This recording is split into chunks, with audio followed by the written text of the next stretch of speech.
بخاری شریف میں حضور پاک کا ارشاد ہے کہ اس طرح نماز پڑھو جس طرح تم مجھ کو نماز پڑھتے دیکھتے ہو۔ سوال یہ کہ حضور نے کس طرح نماز پڑھی، جبکہ بخاری شریف میں حضور نے رفع یدین کی نماز پڑھی ہے۔ بخاری شریف میں حضور نے رفع یدین کی نماز پڑھی ہے۔ دیکھیے حضور نے مختلف طریقے اختیار کیے مختلف اوقات میں۔ اب صحابہ کا طرز عمل یہ ہوتا تھا کہ مثلاً ایک روایت آتی ہے کہ ایک صحابی حضور سے ملنے آئے تو بدوی تھے، دیہات کے آدمی تھے۔ انہوں نے حضور کو دیکھا کہ آپ کا گریبان کھلا ہوا تھا، آپ نے بٹن لگائے ہوئے نہیں تھے۔ پھر انہوں نے ساری عمر اپنے گریبان کے بٹن نہیں لگائے کہ میں نے محمد کو اس طرح دیکھا ہے صلی اللہ علیہ وسلم۔ اب یہ ان کا جذبہ ہے، ان کی نیکی ہے، اتباع کا جذبہ ہے۔ یا ایک سفر میں کسی کو دیکھا، کسی نے دیکھا کہ حضور ایک درخت کے نیچے سے ہو کر گزرے، اب وہ جب بھی جاتے تھے ادھر اس کے نیچے سے ہو کر گزرتے تھے، چاہے اس کی کوئی مقصد نہیں، لیکن یہ بھی اتباع کا جذبہ ہے۔ تو اس میں یہ ہے کہ نماز کی بعض چیزیں ایسی ہیں کہ جن میں معلوم ہوتا ہے کہ حضور کچھ اس میں رد و بدل کرتے رہے۔ کبھی آپ نے ہاتھ بالکل کھلے چھوڑ کر بھی نماز پڑھی، کبھی آپ نے ہاتھ نیچے باندھے، کبھی اوپر باندھے۔ اسی طریقے سے رفع یدین کبھی ایسا بھی ہوا ہے کہ آپ نے وہ کی ہے جیسے کہ اہل حدیث حضرات کرتے ہیں، اور جیسے کہ یہ شیعہ کرتے ہیں وہ اس سے بھی زیادہ کرتے ہیں رفع یدین۔ اہل حدیث سے آگے ہیں، وہ بہت آگے ہیں رفع یدین میں۔ اور ایک رائے یہ ہے کہ حضور نے آخری زمانے میں آ کر سارے رفع یدین چھوڑ دیے تھے سوائے یہی جو تکبیر تحریمہ کے وقت۔ اب یہ روایات، اب یہ بحث ہو جائے گی کس روایت کا کیا مقام ہے، کس کی کیا حیثیت ہے۔ بخاری شریف میں جو روایت ہے وہ یہی ہے رفع یدین کی، جو آپ صحیح کہہ رہے ہیں۔ لیکن یہ کہ بخاری شریف واحد کتاب تو نہیں ہے حدیث کی، مصنف عبد الرزاق ایک کتاب ہے، اور اسی طریقے سے اور اس میں یہ کہ امام مالک کے پیروکار، حالانکہ امام مالک مدینے کے دارالہجرہ کے امام ہیں، وہ رفع یدین نہیں کرتے۔ امام شافعی کے کرتے ہیں، امام مالک کے نہیں کرتے، امام ابو حنیفہ کے نہیں کرتے۔ تو ان چیزوں میں بہت زیادہ پریشان ہونے کی ضرورت نہیں ہے۔ اصل جو معجزہ ہے حضور کا اور اسلام کا وہ یہ ہے کہ 1400 برس گزر گئے لیکن نماز کے ضمن میں اتنا اختلاف نہیں ہے کہ تمام مسلمان باجماعت نماز نہ پڑھ سکیں۔ دیکھیے رفع یدین کرنے میں جماعت ٹوٹی نہیں، آپ نے کیا یا نہیں کیا، جماعت کی فارمیشن برقرار رہی۔ فرض کیجئے کوئی شخص یہ سمجھتا کہ پہلے سجدہ ہے پھر رکوع ہے، تو اب یہ دو آدمی ساتھ نماز نہیں پڑھ سکتے، جن میں سے ایک کے نزدیک پہلے رکوع ہے پھر سجدہ ہے، دوسرا یہ سمجھتا ہے کہ نہیں پہلے سجدہ پھر رکوع ہے، نہیں ہوتی ان کی جماعت اب جمع نہیں ہو سکتی۔ یا کسی کا یہ خیال ہو کہ جیسے ہر رکعت میں رکوع ہے کہ سجدہ بھی ہے کہ وہ ایک سجدہ کر کے کھڑا ہو جائے۔ اب ظاہر بات ہے دوسرا شخص جس کے نزدیک دو سجدے وہ ایک اور سجدہ کرے گا، پرمیشن ٹوٹ گئی، اب وہ ساتھ نماز نہیں پڑھ سکتا۔ 1400 برس بیت گئے، مشرق بعید سے مغرب بعید، پوری دنیا آج تو کوئی کونا ہے ہی نہیں جہاں مسلمان نہ ہو۔ لیکن جو سالڈ مسلمان جو ہے وہ تو آپ سمجھیے کہ انڈونیشیا سے لے کر موریتانیہ تک تو مسلمانوں کی کتنی بڑی تعداد ہے، لیکن کہیں ایسا نہیں ہے کہ آپ کی فارمیشن چھٹی ہو۔ کوئی ایسا مسلک نہیں ہے جس میں یہ خیال ہو کہ مغرب کی رکعت میں 2 ہیں جیسے فجر کی ہے، نہیں، کوئی 3 رکعتیں ہیں۔ کوئی ایسا مسلک نہیں جس میں یہ معلوم ہو کہ فجر کی رکعتیں 3 ہیں 2 نہیں ہیں، عصر کی 2 ہیں یا 4 6 ہیں، وہی رکعت کی ترتیب، پہلے کھڑے ہونا ہے پھر رکوع ہے پھر کھڑے ہونا ہے پھر سجدے میں جانا ہے پھر بیٹھنا ہے پھر سجدہ پھر کھڑے ہونا۔ فارمیشن نہیں ٹوٹتی، شیعہ ہو سنی ہو، اور اس میں حنفی ہو مالکی ہو شافعی ہو حنبلی ہو زیدی ہو ظاہریہ ہو، کوئی بھی ہو، کسے باشد تمام مسلمان مل کر جماعت سے نماز ادا کریں گے اور ان کی جماعت ٹوٹتی نہیں۔ یہ ہے جس کو ہمیں سمجھنا چاہیے۔ یہ کیوں ہے؟ صلو کما رأیتمونی اصلی، کہ حضور کی کو جس طرح دیکھا صحابہ نے نماز پڑھتے ہوئے ویسے نماز پڑھ رہے ہیں، صحابہ نے ویسے نماز پڑھی، پھر آپ کے بعد تابعین نے اسی طریقے سے نماز پڑھی، پھر اس کے بعد تبع تابعین نے پڑھی، نسل بعد نسل منتقل ہوا۔ آپ کے تھوڑا اختلاف اگر ہے تو اس کے لیے زیادہ پریشان نہیں ہونا چاہیے۔ معزز حاضرین اور محترم خواتین، السلام علیکم ورحمۃ اللہ وبرکاتہ۔ آپ کے علم میں اس سے پہلے بھی آ چکا ہوگا اور ابھی بھی آپ کو یاد دہانی کرا دی گئی ہے کہ میری گفتگو کا موضوع ہے اللہ تعالیٰ کا انسانوں سے واحد مطالبہ۔ آپ حضرات میں سے بہت سے لوگ حیران بھی ہوئے ہوں گے کہ واحد مطالبہ کیا مانا؟ اللہ کے تو مطالبے بہت ہیں، نماز پڑھو 5 وقت، روزہ رکھو رمضان کا، صاحب نصاب ہو تو زکوٰۃ ادا کرو، اور صاحب استطاعت ہو تو حج کرو، اپنا مال خرچ کرو اللہ کی راہ میں، خنزیر مت کھاؤ، مردار مت کھاؤ، خون مت کھاؤ، اور جو چیزیں اللہ کے سوا کسی اور کے نام پر ذبح کی گئی ہوں ان کا گوشت مت کھاؤ، شراب نہ پیو، سود مت کھاؤ، جوا مت کھیلو، شریعت کے احکام جتنے بھی ہیں وہ اللہ کے مطالبات ہیں، لیکن مسئلہ یہ ہے کہ اگر ہم ایک لفظ میں کہنا چاہیں کہ ہمارا رب ہم سے کیا چاہتا ہے، ایک لفظ، اس کے لیے میں آپ کو ایک حدیث بھی سنا دوں۔ ایک بدو صحابی حضور کی خدمت میں حاضر ہوئے، دیہاتی تھے، انہوں نے عرض کیا کہ اے اللہ کے رسول، میں زیادہ باتیں نہ سمجھ سکتا ہوں نہ یاد رکھ سکتا ہوں، مجھے تو بس کوئی ایک بات ایسی بتا دو کہ میں اس کو مضبوطی سے تھام لوں اور میری نجات ہو جائے۔ حضور نے یہ نہیں فرمایا کہ یہ کیا بے وقوفی والا سوال کر رہا ہے، تو ایک بات تو نہیں ہے، ان کی تو بہت سی باتیں ہیں۔ آپ نے تو ہمیں بھی اصول بتایا ہے کہ کلموا الناس علی قدر عقولہم، لوگوں سے گفتگو کیا کرو ان کی عقل اور فہم کے مطابق۔ لہذا آپ نے جواب دیا قل آمنت باللہ ثم استقم، بات ختم، کہو میں ایمان لایا اللہ پر، پھر اس پر جم جاؤ۔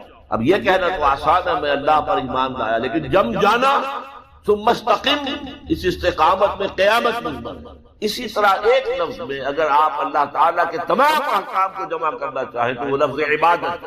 ابھی میں نے سب سے پہلے آپ کو سورہ نوح کی ابتدائی آیت سنائی۔ اللہ فرماتا ہے انا ارسلنا نوحا الی قومہ، ہم نے بھیجا تھا نوح کو اس کی قوم کی طرف، ان انذر قومک من قبل ان یاتیہم عذاب الیم، کہ اپنی قوم کو خبردار کر دو اس سے پہلے کہ دردناک عذاب آ جائے۔ اس حکم پر عمل کرتے ہوئے حضرت نوح نے کیا کہا؟ یا قوم اعبدوا اللہ واتقوہ واطیعون، اے میری قوم کے لوگوں اللہ کی عبادت کرو، اس کا تقوی اختیار کرو اور میری اطاعت۔ تو آپ نے دیکھا ہوگا کہ مکی صورتوں میں، سورہ اعراف میں، سورہ یونس میں، سورہ شعراء میں بار بار اولو العزم رسول جو ہیں اللہ کے، حضرت نوح علیہ السلام، حضرت ہود علیہ السلام، حضرت صالح علیہ السلام، حضرت لوط علیہ السلام، حضرت شعیب علیہ السلام، حضرت ابراہیم علیہ السلام، حضرت موسیٰ علیہ السلام، حضرت عیسیٰ علیہ السلام، ان سب کی دعوت ایک ہے، یا قوم اعبدوا اللہ ما لکم من الہ غیرہ، اے میری قوم کے لوگوں اللہ کی عبادت کرو، اس کے سوا تمہارا کوئی معبود نہیں ہے۔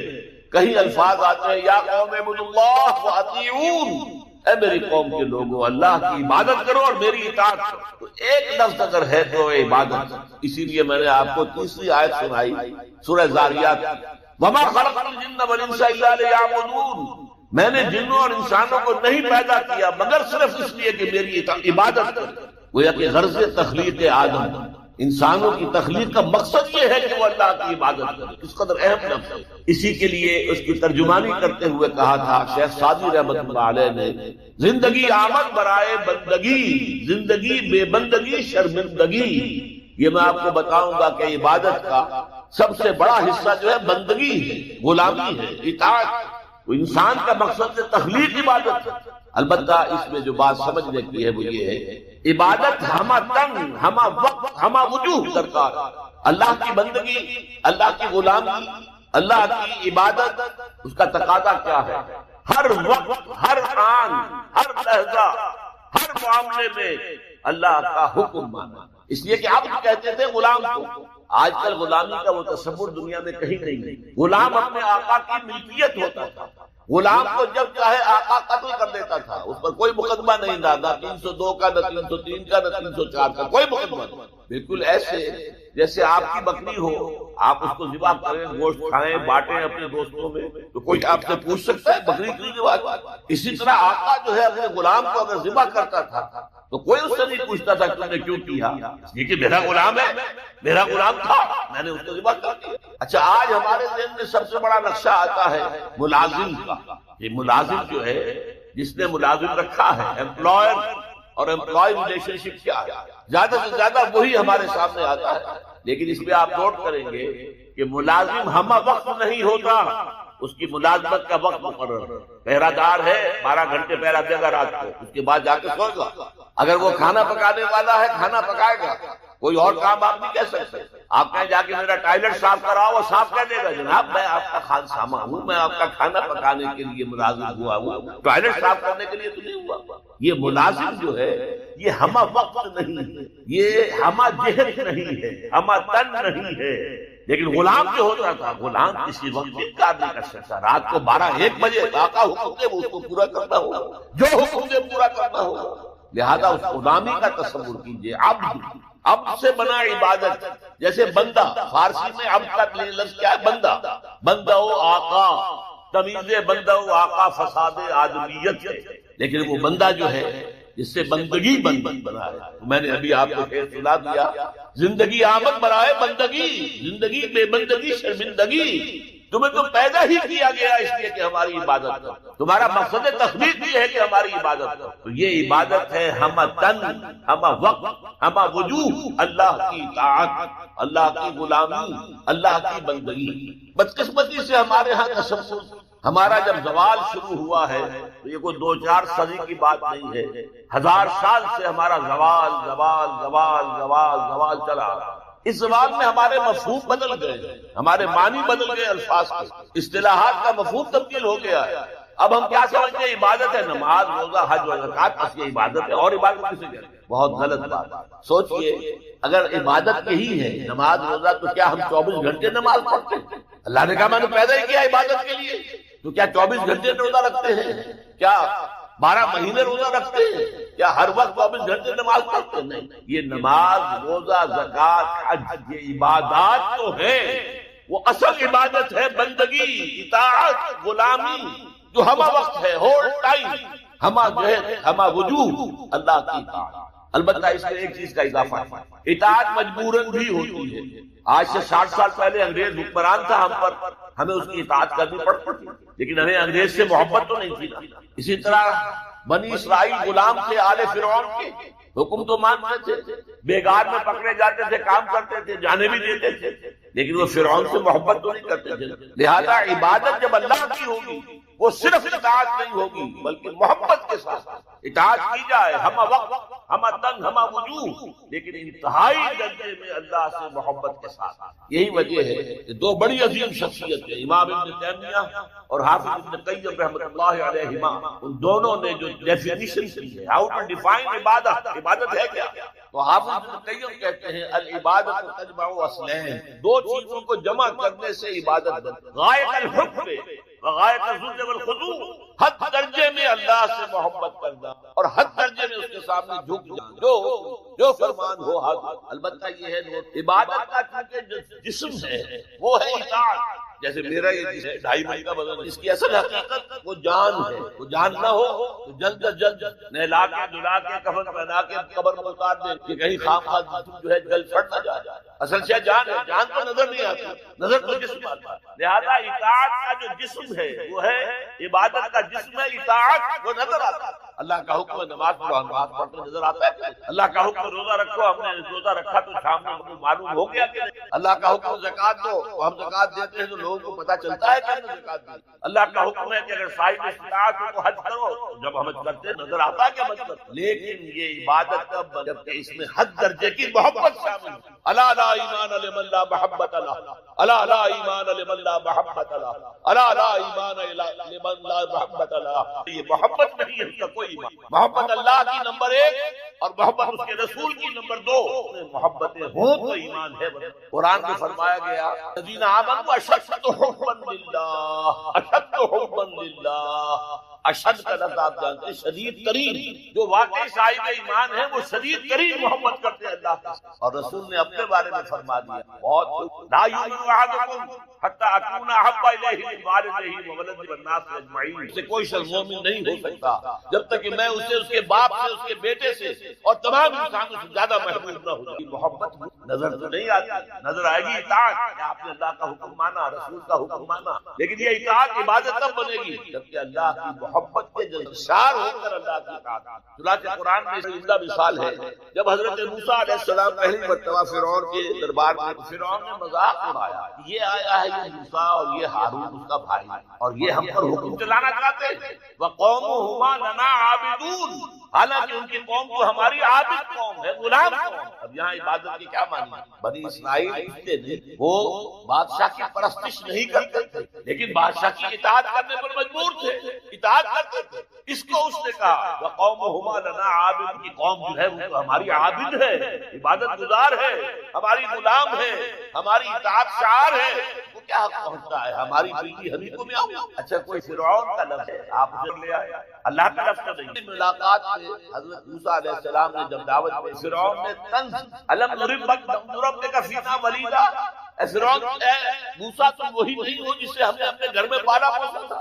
اللہ تعالیٰ کے حکم موسیٰ کو صندوق میں دریائے نیل میں ڈال دیا تھا ان کی والدہ۔ وہ محل کے پاس سے گزر رہا تھا کہ وہاں کچھ عورتیں دریا پر آئی ہوئی نہانے، انہوں نے وہ تابوت جو تھا اور اتنے خوبصورت، یہ فوراً سمجھ میں آ گیا تھا یہ کوئی اسرائیلی ہے، اور اسرائیلی بچوں کے بارے میں حکم تھا کہ فوراً قتل کر دو اگر لڑکا ہو، لڑکی ہو۔ یہاں حضرت آسیہ تھی، فرعون بنی اسرائیل نے کہا فرعون لاتا قرۃ عین لی ولک، دیکھو ہمارے ہاں اولاد ہے تو میرے اور تمہارے لیے آنکھوں کی کتنا فرق۔ لہذا اللہ تعالیٰ نے ایک جگہ سورہ طٰہٰ میں احسان کیا حضرت موسیٰ پر، وَأَلْقَيْتُ عَلَيْكَ مَحَبَّةً مِّنِّي، میں نے موسیٰ تم پر اپنی محبت کا پرتو ڈال دیا تھا۔ ایسی محبت خدا بندی، ایسا اس کا جذبہ ابھرا لوگوں کے اندر۔ محل میں پلے تو اس کے بعد فرعون کو اس وقت تک اولاد نہیں تھی، بعد میں اولاد ہو گئی، لیکن وہ جو بعد میں اولاد ہونے والا جو ہے پیدا ہونے والا شہزادہ، وہ حضرت موسیٰ کو اپنا بڑا بھائی سمجھا۔ تو حضرت موسیٰ کو جب طعنہ دیا الم نربک فینا ولیدا، اے موسیٰ تم وہی نہیں ہو جسے ہم نے بچپن میں پالا پوسا تھا، ہمارے ٹکڑوں پر پلے اور آج ہمارے منہ کو آ رہے ہو۔ اس کا جواب کیا دیا؟ دل کا نعمت منھا علی ان عبدت بنی اسرائیل، بڑا احسان کیا کہ مجھے اپنے گھر میں پال دیا اور میری ساری قوم کو غلام بنا رکھا ہے۔ ان عبدت بنی اسرائیل، یہاں بھی لفظ عبادت، تو لفظ عبادت کا پہلا اطلاق اطاعت ہے، البتہ اس کی روح جو ہے وہ محبت ہے۔ روح نظر نہیں آئے گی، جسم نظر آئے گا، لہذا عبادت کا جسم اطاعت، اللہ کی اطاعت ہمہ تن ہمہ وقت ہمہ وجود، اور اللہ کی اطاعت کا راستہ اللہ کے رسول کی مصطفیٰ برساں کی اصلاح کے دی ہمہ، اگر بہون رسیدی تمام بول حبیب، اپنے آپ کو مصطفیٰ صلی اللہ علیہ وسلم میں پہنچا دو۔ اگر وہاں تک نہیں جاؤ گے یہ سب بولہبی ہے، باقی ساری باتیں اس کا اسلام سے کوئی تعلق۔ اور حضور کی حدیث میں آپ کو سنا دیا لا یؤمن احدکم حتی اکون احب الیہ من والدہ وولدہ والناس اجمعین، ہو ہی نہیں سکتا جب تک کہ میں اسے تمام انسانوں سے یہاں تک کہ اپنے اگر یہ نہیں ہے کوئی وطن پرست ہے، وطن کی محبت کی وجہ سے کوئی نیک کام کر رہا ہے، اس کا وہ کام وطن پرستی کے کھاتے میں جائے گا، خدا پرستی کے کھاتے میں نہیں جائے گا۔ کوئی قوم پرست ہے، اپنے قوم کی محبت میں کچھ کر رہا ہے، تو اس کا وہ نیک کام قوم پرستی کے کھاتے میں جمع ہوگا، خدا کی پرستش کے لیے۔ یہ ہے موٹیو کا فرق، اور یہ ہے موٹیو کی اہمیت، اور اس کا تعلق ہے ایمان باللہ اور ایمان بالآخرہ۔ ایک حدیث میں حضور نے فرمایا کہ قیامت کے دن سب سے پہلے 3 اشخاص کا معاملہ پیش ہو۔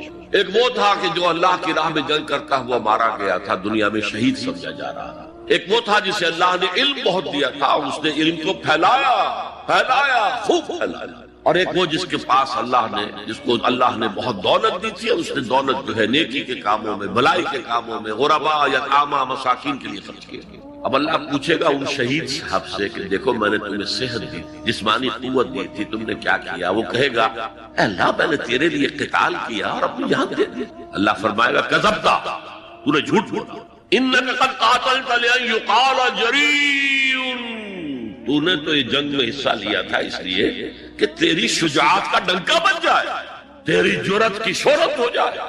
وقد قیل، وہ کہا جا چکا، اب یہاں تمہارے لیے کچھ نہیں ہے۔ اور فرشتوں کو حکم ہوگا اور عہدے منہ گھسیٹتے ہوئے اس کو جہنم میں ڈال ڈال۔ یہی حشر ہوگا اس عالم کا، تو نے وہ نیکی کا کام کیا تھا، لئن یقال عالم، کہا جا چکا دنیا میں، ڈنکا بج چکا تمہاری شہرت۔ اب اس میں نوٹ کیجئے، اگر کسی عالم کے علم کا ڈنکا بج جائے، اس کی اپنی نیت وہ نہیں تھی تو اس کے اندر کوئی خرابی نہیں، یہاں معاملہ نیت کا ہے۔ اگر نیت یہ ہو کہ میرے علم کی شہرت ہو جائے، میرے ہاتھ چومے جائیں، مجھے نذرانے پیش کیے جائیں، تو پھر وہی حشر اس کا ہوگا کہ عہدے منہ گھسیٹ کر جہنم میں ڈال دیا۔ یہی حشر اس سخی کا ہوگا جس نے سخاوت کی تھی، جس کی سخاوت کے ڈنکے بج گئے تھے، اس کا بھی یہی حشر ہوگا۔ تو انما الاعمال بالنیات، اور یہاں نیکی کی بحث میں سب سے پہلے ولکن البر بر من آمن باللہ والیوم الآخر۔ اب جو والملائکۃ والکتاب والنبیین، ان تینوں کو جمع کر لیجئے، اس سے مراد ہے نبوت اور رسالت۔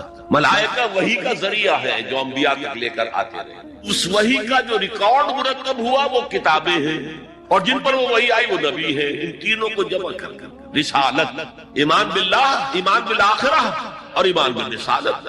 اب اس کا تعلق کیا ہے نیکی کے ساتھ؟ یہ ذرا گہری بات ہے۔ دیکھیے نیکی کا جذبہ بھی جو انسان کے پیشنز ہوتے ہیں وہ اندھے بہرے ہوتے ہیں۔ پیشن جذبہ، نیکی بھی ایک جذبہ ہے، کبھی یہ جذبہ حد اعتدال سے تجاوز کر کے بدی بنا دیتا ہے۔ جیسے رہبانیت، ترک دنیا، شادی نہیں کروں گا، گھر گھرستی کا بکھیڑا مول نہیں لوں گا، بس اللہ سے لو لگاؤں گا۔ ظاہر بات ہے جس نے بھی فیصلہ کیا نیکی کے جذبے کے تحت کیا نا، لیکن اس کا جو نتیجہ نکلا اکثر و بیشتر پھر حرام کاری ہوئی۔ آپ عیسائیت کی جو ہے ہسٹری آف کرسچین موناسٹسزم اس کا مطالعہ کیجئے، انہوں نے خود لکھا ہے کہ بظاہر راہب خانے ہیں، راہب اور راہبائیں رہتی ہیں اور ان کے تہخانوں میں حرامی بچوں کے قبرستان ہو جاتے ہیں۔ یہ نیکی کے جذبے نے بدی کو جنم دیا۔ حضور کے ساتھ ایسا ہوا، 3 اشخاص آئے، انہوں نے حضور کی ازواج مطہرات سے معلوم کیا آپ رات کو کتنا وقت نماز میں لگاتے ہیں، آپ مہینے میں کتنے نفلی روزے رکھتے ہیں۔ اب جو کچھ انہیں بتایا گیا، حضور کی زندگی کھلی کتاب تھی، بتا دیا گیا اتنا عرصہ جو ہے آپ رات کو تہجد پڑھتے ہیں، بتا دیا گیا مہینے میں اتنے روزے رکھتے ہیں۔ انہوں نے اسے کم سمجھا، فتقالوہا، قلیل سمجھا کہ یہ تو زیادہ نہیں ہے۔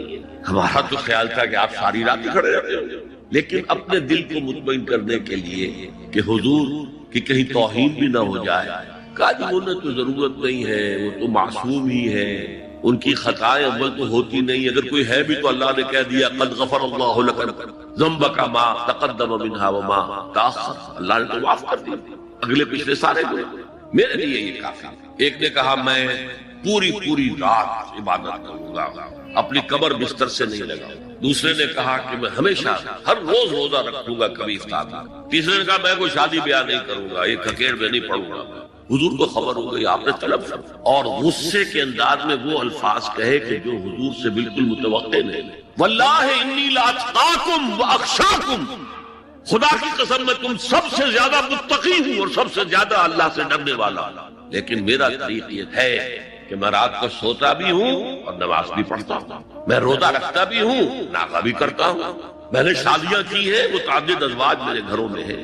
فمن رغب عن سنتی فلیس منی، جو بھی میری سنت سے ہٹا وہ مجھ میں سے نہیں ہے، میرا امت ہی نہیں۔ تو نیکی کا جذبہ بھی حد اعتدال سے تجاوز کر کے بدی کو جنم دے سکتا ہے۔ ایک صحابی، نوجوان صحابہ میں سے عبداللہ بن عمرو بن العاص، عجیب یہ بات ہے کہ باپ جو ہے بہت بڑا سیاستدان، بہت بڑا جری سپہ سالار، بہت بڑا حکمران، حضرت عمرو بن العاص، بیٹا نہایت زاہد و عابد، مرتاس، زاہد مرتاس، ساری رات کھڑے ہیں بستر سے قبر ہی، ہر روز روزے سے۔ یہ خبر دی گئی حضور کو تو آپ نے طلب فرمایا یا عبداللہ اولم اخبر انک تقوم اللیل وتصوم النہار، اے عبداللہ مجھے یہ خبر نہیں دی گئی ہے، یعنی یہ بات جو ہے صحیح ہے کہ نہیں کہ تم ساری رات عبادت کرتے ہو، ہر روز روزہ رکھتے ہو؟ کیا کہہ سکتے تھے؟ بلا یا رسول اللہ، حضور ایسا فرمایا لا تفعل، ہرگز ایسا مت کرو، فإن لزوجک علیک حقا وإن لزورک علیک حقا بل ان لنفسک علیک حقا، تمہارے نفس کے بھی تم پر حقوق ہیں، تمہاری بیوی کے بھی تم پر حقوق۔ ان کی زوجہ سے کسی نے پوچھا تھا تم ہمیشہ میلی کچیلی رہتی ہو، کبھی ہم نے تمہیں کسی اچھے لباس میں کس کوئی جسے سنگھار کہہ دیتے کہ یہ میں نے دیکھا، تو ان کا کہ مجھے کیا غرض ہے، تمہارے بھائی کو تو مجھ سے کوئی غرض ہے ہی نہیں، میں کس کے لیے بناؤ سنگھار کروں؟ یہ بھی الفاظ آتا۔ فرمایا ہرگز مت کرو، میں تو کرتا ہوں، میں روزے بھی رکھتا ہوں لیکن نہیں بھی رکھتا، میں نماز پڑھتا ہوں لیکن سوچتا بھی میری بیویاں ہیں متعدد، تو میری سنت اگر تم نے چھوڑ دی تو تمہارا مجھ سے کوئی تعلق نہیں ہوئی۔ اس کا مطلب کیا ہوا؟ تو سما نیکی کا ایک ماڈل بھی سامنے رہنا چاہیے جس میں توازن ہو، اعتدال۔ انبیاء وہ توازن پیش کرتے ہیں اپنے کردار اور شخصیت کے ذریعے سے۔ وہ جو فرمایا گیا لقد کان لکم فی رسول اللہ اسوۃ حسنہ، تمہارے لیے اللہ کے رسول کی شخصیت ایک اچھا نمونہ ہے، یہ نمونہ معتدل ہے، متوازن ہے۔ حضرت عائشہ فرماتی ہے حضور ہمارے مابین تشریف فرما ہوتے تھے، پیار اور محبت کی باتیں بھی ہوتی تھی۔ حضور ہمارے ہاں کے جو ذرا زیادہ دیندار، جنہیں زیادہ مسالہ لگ جاتا ہے، وہ کرخت مزاج کے گھروں میں بھی معلوم ہوا داخل کیا ہوا قیامت آ گئی ہے، تو اس طرح کا نہیں تھا معاملہ، اپنی بیویوں کی دل جوئی، ان سے محبت اور پیار کی باتیں۔ لیکن حضرت عائشہ فرماتی ہے کہ ہمارے درمیان بیٹھے ہوتے تھے اور پیار و محبت کی گفتگو ہو رہی ہوتی تھی، اذان کی آواز آتے ہی ایسے ہی اٹھ کر چل دیتے تھے جیسے ہمیں جانتے بھی نہیں کہ ہم کون ہیں۔ یہ توازن پیدا تھا، ترک دنیا نہیں، دنیا میں رہو اور پھر وہ کردار پیش کرو جو محمد نے پیش کیا صلی اللہ علیہ وسلم اور آپ کے صحابہ نے پیش کیا۔ دنیا میں رہتے ہوئے ترک دنیا اس معنی میں دنیا مقصود نہ بن جائے، مطلوب نہ بن جائے، لا مقصود الا اللہ، لا مطلوب الا اللہ، لا محبوب الا اللہ۔ تو یہ ہے اس نیکی کی بحث میں ایمان بالرسالت کا معاملہ۔ اب آگے چلتے ہیں، وَآتَى الْمَالَ عَلَىٰ حُبِّهِ، اور دیتا ہے وہ اپنا مال، یا دیا اس نے اپنا مال اس مال کی محبت کے باوجود، علی الرغم۔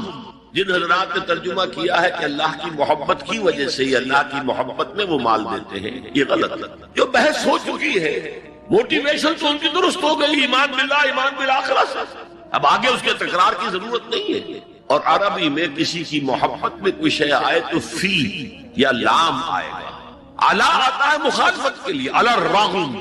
مال محبوب ہے، کس کو نہیں ہے؟ زین للناس حب الشہوات من النساء والبنین والقناطر المقنطرۃ من الذهب والفضة والخیل المسومۃ والانعام والحرث۔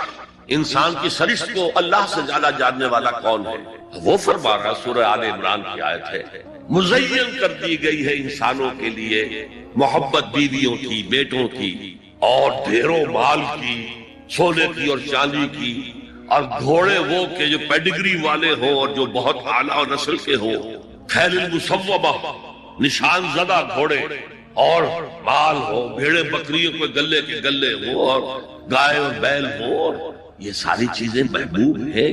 اس محبت کے خلاف عمل کرتے ہوئے مال خرچ کرنا تبھی تو مجاہدہ ہے۔ تو جیسے اردو میں ہم علی الرغم کہتے ہیں، علی الرغم، باوجود اس کی محبت کے وہ خرچ کرتے ہیں۔ اب یہاں جو اصل نوٹ کرنے کا نقطہ ہے وہ کیا ہے؟ دیکھیے، اسلام کا جو نظام ہے دنیاوی، اس میں ایمان کے بعد پہلی شے نماز ہے۔ وہ جو کہا گیا ہے کہ قیامت کے دن سب سے پہلا محاسبہ نماز کا ہوگا۔ اور جب ہماری مسجدوں کے اندر لکھے ہوتے تھے فارسی کے اشعار، روز محشر کے جان گداز بود اولی پرسش نماز،